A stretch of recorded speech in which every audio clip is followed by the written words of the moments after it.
जब से बीजेपी की सरकार बनी है, भाजपा की सरकार बनी है, उन्होंने केवल नौजवानों को बेरोजगार करने का काम किया है। तो ये बाबा साहब अम्बेडकर के विचार हैं। आप जितनी ताकत लगा सकते हो लगा लो, उनको तोड़ नहीं पाओगे। संघर्ष को चुना, इसलिए अम्बेडकर हैं।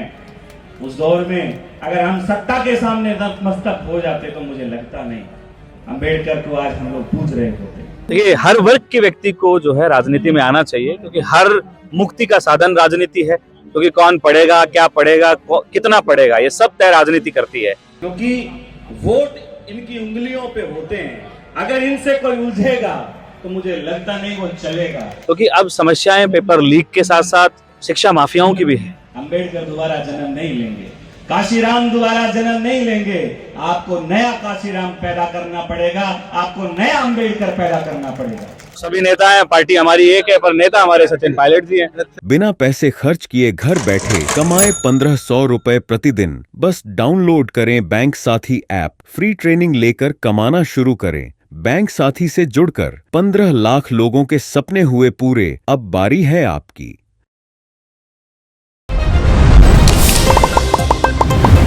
नमस्कार, मेरा नाम शफीक है। जलको सीकर में थारो स्वागत कर रहे हूँ। राजस्थान के अंदर युवा नेता जो नया तैयार हो रहे हैं, बा कड़ी का अंदर विनोद जाखड़ नाम है जो कोई टाइम पर सुर्खिया के अंदर है, क्योंकि गोविंद सिंह डोटासरा इधर साथ है या फिर सचिन पायलट रे साथ है। जगह तस्वीरें खूब वायरल हो रही है और बोलबार बेबाकी और अंदाज जो लोगों ने खूब पसंद आ रहे है।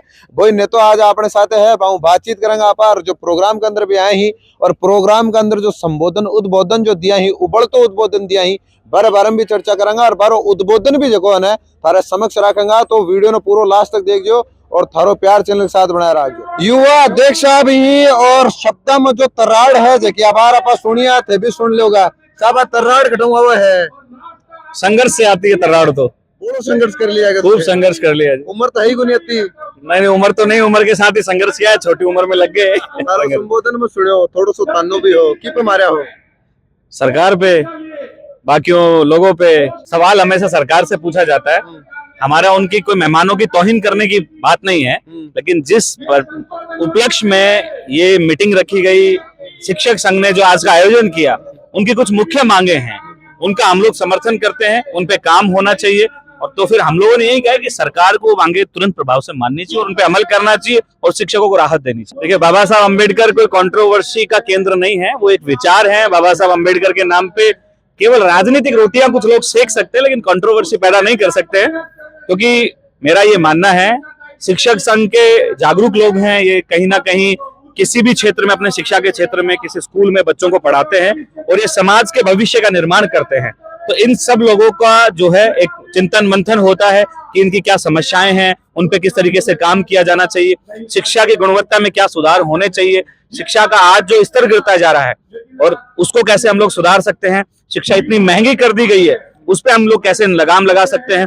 जो गरीब तबके के जो बच्चे हैं, पिछड़े वर्ग से जो बच्चे आते हैं, अनुसूचित जाति जनजाति, यूं कहें कि वो स्वर्ण जाति के हों चाहे ओबीसी के हों, लेकिन जो गरीब हैं, बीपीएल परिवारों से नीचे हैं, उनकी स्कॉलरशिप समस्या जो है समय पे आए। इन सब चीजों को लेके जो है चिंतन मंथन होता है। उसके लिए सरकार से सवाल पूछते हैं, उनके पास मांग पत्र रखते हैं, उन पे सरकार जो है काम भी करती है। एक चीज और बीकानेर के अंदर 125 दिनों संविदा कर्मी जन हटा दिए गए धरना पे बेटा 125 दिन थारा जानकारी तक पहुंची गया बात। देखिए, मुख्य मीडिया इस चीज को दिखाएगा नहीं, क्योंकि जब से बीजेपी की सरकार बनी है, भाजपा की सरकार बनी है, उन्होंने केवल नौजवानों को बेरोजगार करने का काम किया है। पहले सीएचए वाले बैठे, फिर उसके बाद युवा मित्र बैठे, उसके बाद अभी आगे रोज कोई ना कोई भर्ती को लेके जो है हमारे नौजवान साथी धरने पे बैठते हैं। क्योंकि अब समस्याएं पेपर लीक के साथ साथ शिक्षा माफियाओं की भी है। क्योंकि सरकार के साथ साथ हम लोगों को एक सामंजस्य स्थापित करना पड़ेगा और इन युवाओं की बात सुननी पड़ेगी, सरकार को इनकी बात माननी पड़ेगी। हम लोग उनके आंदोलन को समर्थन देते हैं, उनको सरकार जो है उनकी मांग को तुरंत माने, उनकी जो समस्याएं उनके निवारण हेतु काम करे, ताकि जो है कहीं ना कहीं नौजवानों में मैसेज जाए कि सरकार लोगों के काम करे। मंच के ऊपर थे और कि जो शिक्षक ही बाका बच्चन भी राजनीति के अंदर आने चाहो, इको संदर्भ के है। देखिए, हर वर्ग के व्यक्ति को जो है राजनीति में आना चाहिए, क्योंकि हर मुक्ति का साधन राजनीति है। क्योंकि कौन पढ़ेगा, क्या पढ़ेगा, कितना पढ़ेगा, ये सब तय राजनीति करती है। हर चीज में राजनीति जो है लगी होती है। कि तो पहली को नहीं नहीं, ऐसा नहीं है, पहले भी राजनीति थी, लेकिन पहले लोग जागरूक नहीं थे अपने अधिकारों को लेके। अब लोग ज्यादा जागरूक हो गए, ठीक है, लेकिन वो जागरूकता सही दिशा में चले, उसके लिए रास्ता दिखाने वाले लोग चाहिए। एक चीज नया नेता हो, युवा नेता हो, राजनीति महंगी करती है, कोई गरीब भी बन जाएगा नहीं तो देखो महंगी तो है, लेकिन संघर्ष करेगा वो राजनीति में आगे आएगा। संघर्ष पीसा बगैर किया हुआ है। तो ये बैठे ना हमारे शिक्षक की मदद करेंगे, मैं तो कहा ना नेता तैयार करो, तो उसका ये तो मतलब था कि पैसे पूसे दो, लोगों को मदद करो। बिना अर्थ के कुछ नहीं है जी, बिल्कुल बिना व्यवस्थाओं के कुछ नहीं है। गाड़ी भी चलती है, लोगों से मिलते भी हैं, हर चीज के लिए पैसे की आवश्यकता होती है। लेकिन अगर लगता है कि ये भविष्य के निर्माण में एक अच्छा नेता स्थापित हो सकता है और इस देश के राष्ट्र निर्माण में मदद कर सकता है, समाज को सही दिशा में लेके जा सकता है, तो मुझे लगता है कि उनके आसपास के लोगों को उनकी मदद करनी चाहिए। क्योंकि ऐसा व्यक्ति अगर जो सबके समावेश से आएगा, वो भविष्य में आके भ्रष्टाचार नहीं करेगा।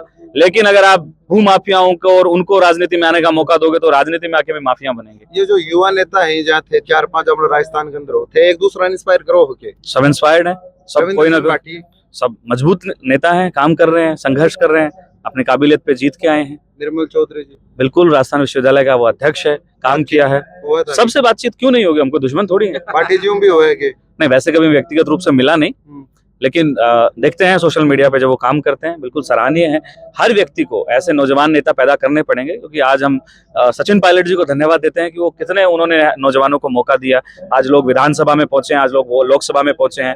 तो मेरे हिसाब से नौजवानों में करंट होता है, वो बेबाक होते हैं, वो निडर होते हैं, तो अपने लोगों के हितों की आवाज को मजबूती से उठा सकते हैं। सभी नेता हैं, पार्टी हमारी एक है, पर नेता हमारे सचिन पायलट जी हैं। तो डालरा जी भी सम्मानित हैं, अशोक गहलोत जी सम्मानित हैं, आदरणीय जूली जी सम्मानित हैं। हर वर्ग नेता, देखो नेता क्या है, सब सम्मानित होते हैं, उनकी अपनी अपनी काबिलियत होती है, सब मौका देना चाहते हैं, लेकिन प्रेम होता है आपका किसी से। होता ना कि माँ के 4 बच्चे हैं, लेकिन लगाव एक से होता है। प्यार सबसे होता है, लेकिन लगाव थोड़ा ज्यादा होता है छोटे वाले से। तो अभी हम छोटे हैं, आदरणीय सचिन पायलट जी हमसे बड़ा लगाव रखते हैं। मारवाड़ी भी बोल लो किधर, थोड़ी थोड़ी बोल लिया, थोड़ी सी बोलते हो तो फिर क्या बोलूं बताओ। आज के प्रोग्राम के बारे में बोल। प्रोग्राम बहुत जोरदार था।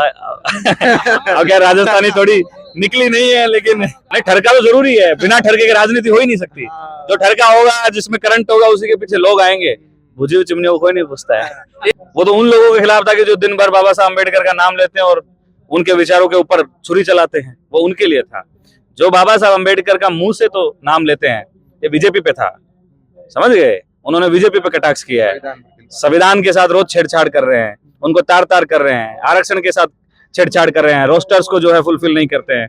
आए दिन हम लोग बैकलॉग की लड़ाई लड़ रहे हैं, कुछ भी नहीं हो रहा है। हर मंच पे राजनीति की बात होनी चाहिए, क्योंकि राजनीति ही तय करती है कौन शिक्षक बनेगा, कौन नहीं बनेगा। ये भी राजनीति तय करती है। कल कहते हैं कि भाई जितेंद्र देवटिया जी शिक्षक बनेंगे, तो बन गए। सरकार तो कुछ भी कर सकती है। ओम बिरला जी ने बेटी को आईएएस बना दिया ना।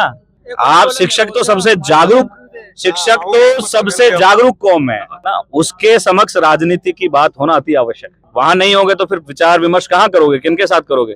अब घर में धरातल में कैसे जाओगे? अब मजबूती से करें। बोल रहे हैं सबका सब थारकनी टकटकी लगा देख रहा है। जरूरी है, तो ये विचार जरूरी है।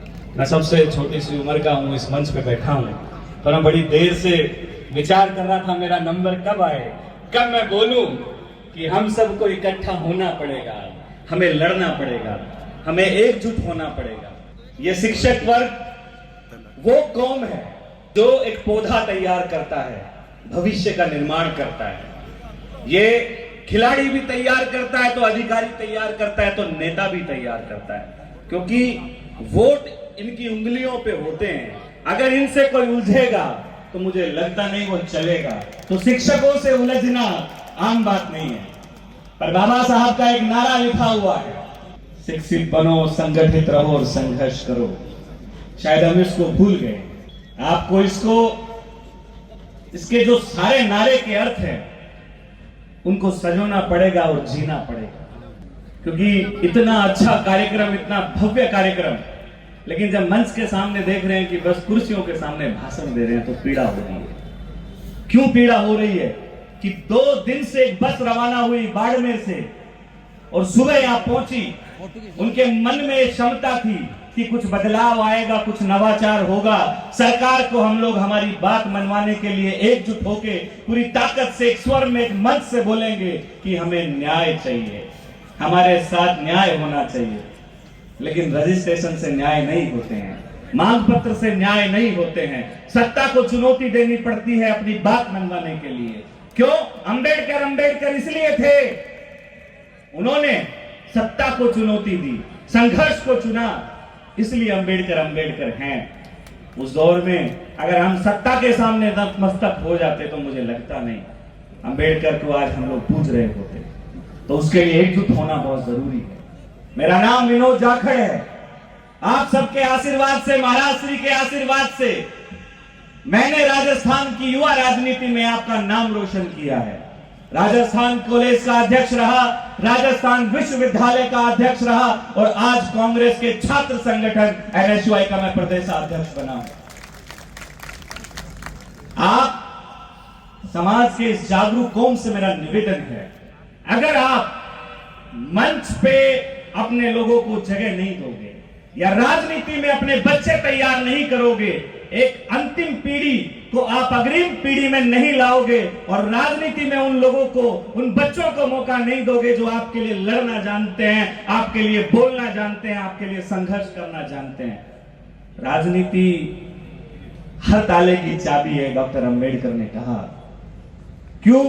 क्योंकि नियम कानून सब विधानसभाओं में तय होते हैं, लोकसभाओं में तय होते हैं। आपके लिए बोलने वाला वहां व्यक्ति चाहिए। अंबेडकर दोबारा जन्म नहीं लेंगे, काशीराम दोबारा जन्म नहीं लेंगे। आपको नया काशीराम पैदा करना पड़ेगा, आपको नया अंबेडकर पैदा करना पड़ेगा। मेरी बहुत सारी आशाएं और उम्मीद है। हम सब लोग जाते हैं, मंचों से बोलते हैं, संघर्ष करते हैं। आप सब लोग हम लोगों को नेता बना सकते हो, आगे बढ़ा सकते हो, क्योंकि मास्टर जो कौम है उसकी एक अलग पहचान है। मैं इसको कौम इसलिए कह रहा हूं क्योंकि आप संगठित हो, यूनाइट हो, ताकतवर हो, वैचारिक रूप से आप मजबूत हो। और मैं सही मायने में अगर समझूं तो बाबा साहब अंबेडकर के विचारों को अगर जिंदा करने का काम किसी ने किया है तो आपने किया है। देश के अंदर कितने बड़े आंदोलन चले हों, चाहे वो 2 अप्रैल का आंदोलन हो, चाहे वो कोई आरक्षण के समर्थन में आंदोलन हो, चाहे बाबा साहब अंबेडकर के विचारों को जिंदा रखने का आंदोलन हो, पर्दे के पीछे अगर किसी ने खड़े रहकर काम करने का काम किया है तो वो आप लोग हो। आज आप लोगों की जिम्मेदारी है एक सुनहरे भविष्य को तैयार करने की, अच्छे लोगों को राजनीति में, अच्छे लोगों को सत्ता में लाने की। आप लोगों को जरूरत है नई पीढ़ी को तैयार करने की। मेरे को एक पीड़ा हुई, मैं शिक्षक संघ के लोगों से निवेदन करूंगा कि मेरी माताएं बैठी हैं, ये इंतजार कर रही हैं कि वो महिला जिसने जिल्लत सही जीवन भर इस समाज को शिक्षित बनाने के लिए, उसकी तस्वीर कहां है, वो सावित्री कहां है, वो मेरी मां सावित्री कहां है। तो मैं निवेदन करूंगा कि आपके इसमें एक अमेंडमेंट किया जाए कि मां सावित्री फुले को भी आप जो है आपके मंच पे जगह देंगे। मेरा आपसे निवेदन है। क्यों? क्योंकि जयंतियां मनाने से नहीं, उनके विचारों को आप मंच पे लाएंगे। तो मेरा निवेदन है कि आप सावित्री बाई को आप जगह दें, क्योंकि इस जो नारी हमारे सामने आज जो पढ़ लिख रही है, जो बोल रही है, जो सम्मान से अपना जीवन जी रही है, हक अधिकार से वो खड़ी है, सम्मान से खड़ी है, तो कहीं ना कहीं उसकी नींव है, जो पहली ईंट है, वो सावित्री बाई फुले की लगाई हुई है, वो हमारे ज्योतिबा फुले साहब की लगाई हुई है, क्योंकि बाबा साहब अंबेडकर भी उनको अपना गुरु मानते थे। मैं हमेशा आप लोगों के साथ हूं। ये राजनीतिक मंच नहीं है, ये एक ऐसा मंच है जिसको मुझे तो बहुत समय लगेगा समझने के लिए, लेकिन फिर भी ये आगाज करूंगा कि कहीं पे भी आपको अपने बेटे की आवश्यकता हो, वैसे तो हम लोग सड़कों पे संघर्ष करते रहते हैं, हमारे लोगों को जागरूक करते रहते हैं, और हम लोग हमेशा यही आप लोगों से अपेक्षाएं रखते हैं कि आप सब लोगों को आगे आना पड़ेगा, इकट्ठा होना पड़ेगा, क्योंकि आज जिस तरीके से इस देश में जो चल रहा है संविधान के खिलाफ, उसको भी आपको समझना पड़ेगा। थोड़ा सा स्वार्थ से उठना, थोड़ा सा हमें ऊपर उठना पड़ेगा, और संविधान को बचाने के लिए हम सबको इकट्ठा होना पड़ेगा। एक पंक्ति याद आई संविधान बचाने के लिए, पर्ची आए उससे पहले बोलता हूं। कितने नादान हैं वो शहर के जुगनू, कितने नादान हैं वो शहर के जुगनू, जो मिलकर कहते हैं हम सूरज नहीं निकलने देंगे। तो मैं उन जुगनुओं से कहना चाहूंगा कि दौर हमेशा हवाओं का कायम रहता है, आंधियां तो कुछ देर में थम जाती है। तो ये बाबा साहब अंबेडकर के विचार हैं, आप जितनी ताकत लगा सकते हो लगा लो, उनको तोड़ नहीं पाओगे। क्योंकि ये उनका जागरूक समाज आज पढ़ना लिखना और बोलना समझ गया है। मजबूती से छाती ठोक के, आंखों में आंखें डाल के अपने लोगों की हक और अधिकार को लड़ाई लड़ेंगे, क्योंकि मैं ये मानता हूं जिस व्यक्ति के पीछे उसका समाज खड़ा होता है, उसके लोग खड़े होते हैं, ये राजनीतिक पार्टियां भी उसी की पूछ रखती हैं, वरना चापलूसी करने वालों को गो बैक के नारे लगाती है। आपने मुझे बुलाया, मान सम्मान दिया, इसके लिए बहुत बहुत धन्यवाद। आदरणीय हमारे सम्मानीय ओमदास जी महाराज के चरणों में नमन, क्योंकि ये गुरु की भूमिका में भी हैं और मुझे हमेशा छोटे भाई की तरह स्नेह रखते हैं, और आपने मुझे बोलने का दिया मौका, उसके लिए बहुत बहुत धन्यवाद। जय भीम, जय भीम।